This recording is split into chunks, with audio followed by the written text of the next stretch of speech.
Greetings, I'm Stachelin, and welcome to the episode 2 of Starters with Stachelin, the series where I show you actually manageable starter bases that you can build in your worlds, right?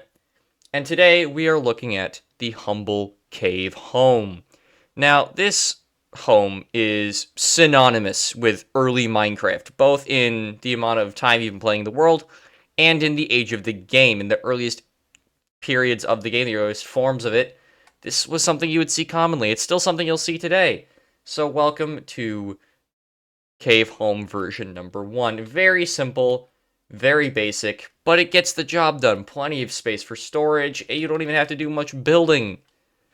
It's quite simple to just be able to do this, right? You only have a couple things you need. You got your bed, you got your furnaces, crafting table, and of course you can play the classic storage game of making your chests and barrels, if you prefer barrels, to fit to the walls and fit to the shape of the cave. Now, this is just one way you can do it. There are more, so I just come back here. We'll do a cool transition, and we'll see some different variations you could do. And here is one version you can do. You can add a little bit of cobblestone, some andesite in the floor, add some variation. Make sure you do clean out the dirt. If you still have the dirt in, it's not going to look good. Just, clean up the dirt. And I know this can be a little bit difficult because you do got to, smelt stone because it's very unlikely you have silk touch at the moment. So that's, kind of a later date thing is maybe you want to upgrade the home. But you add in some stairs in the floor and add some variation. Add some stairs coming in too, for sure. Make your walk in a little bit easier as opposed to having to jump with every block right there. It's very tedious and it costs a lot of food, right? Now, that's really just version 1. There's a lot of ways you can do it. You can, of course, live in a ravine. And here we have a ravine. Now, the ravine home has a lot of positives and a lot of negatives, right? Some main flaws are really in security, right? Or security could be really good. It depends on your ravine. But as you can see, this ravine happens to have a lot of holes, be connected to a lot of caves. That can be very dangerous. But you can also find isolated ravines with basically nothing attached to it. All you need to do is put in a little, few blocks, and all of a sudden, nothing can get to you as so long as you've got the place, lit up, right?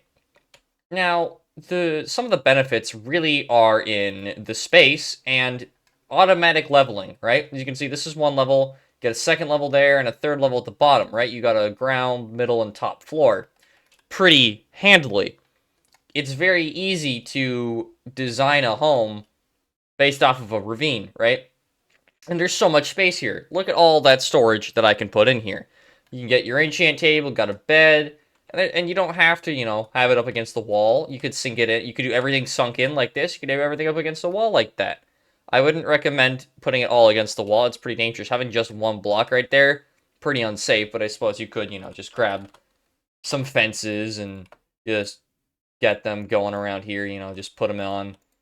And then that problem is pretty much solved, right? If I just put this fence here, well, I can't obviously fall off unless I intentionally jump over it. But, as I said, lots of mobs in here, so unless you've got it lit up and sealed off, pretty possibly dangerous. There's a lot of possibility for danger there. Aside from that, though, it's really a really nice place to be. But this is not the only style. Of course, there's also the traditional, just giant cavern style.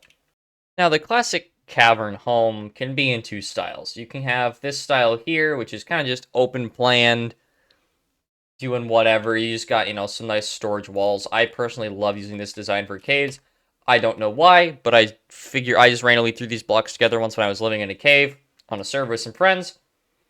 And I've just kind of liked this ever since. You can add more to it. You can add, throw some spruce trapdoors around, spice it up a little bit, maybe a couple signs in as bands as well.